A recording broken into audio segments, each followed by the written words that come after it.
You probably, if you don't have any classes, you won't have what I'm seeing here, which are these two classes that I am currently the administrator of. What you'll probably see is something like a big arrow that says click here to join a class or create a class. So if that's what you see, just do that. And then you'll want to create a class, and so you'll see a plus button.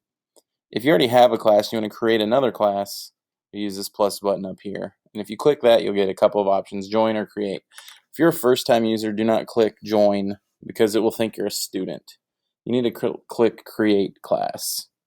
And this will mean that you're going to be the teacher of the class. So if you you want to go in here, you want to click plus and go to create, and it's going to bring up this dialog. So let's say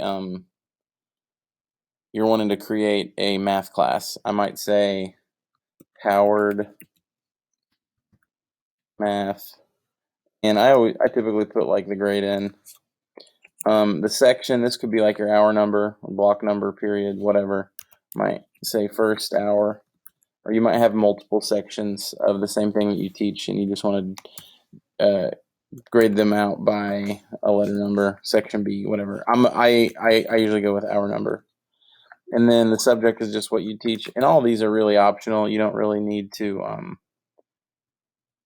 put anything here. You just, as long as you have this, the actual class, you're going to be good. After you fill all this in, you click create, and it will jump you immediately into your class.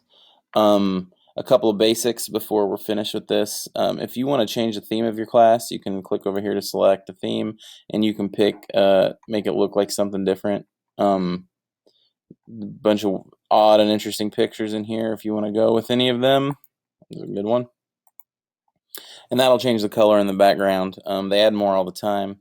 If you want to upload your own photo, that's a new feature that you can pick something specific to your class, maybe a picture of your class or something. Just a little bit more overview.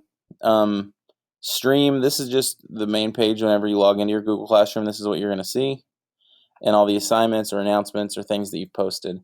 Students is a way to see all the students who are in your class. Right now, I don't have students, so it's empty, but later on you'll learn about adding students and how to check students and stuff like that.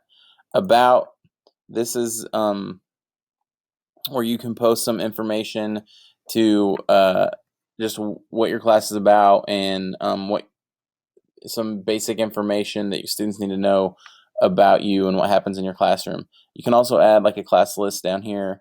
You can attach a syllabus. So let's say I want this to be the syllabus of my class. I'll type that in there, and then I could go into my drive and I could add a syllabus, right? So that's where you could just add some of your information for your Google class. So that's a basic setup of your class and how it works getting started with it. We'll continue on into working with some additional features.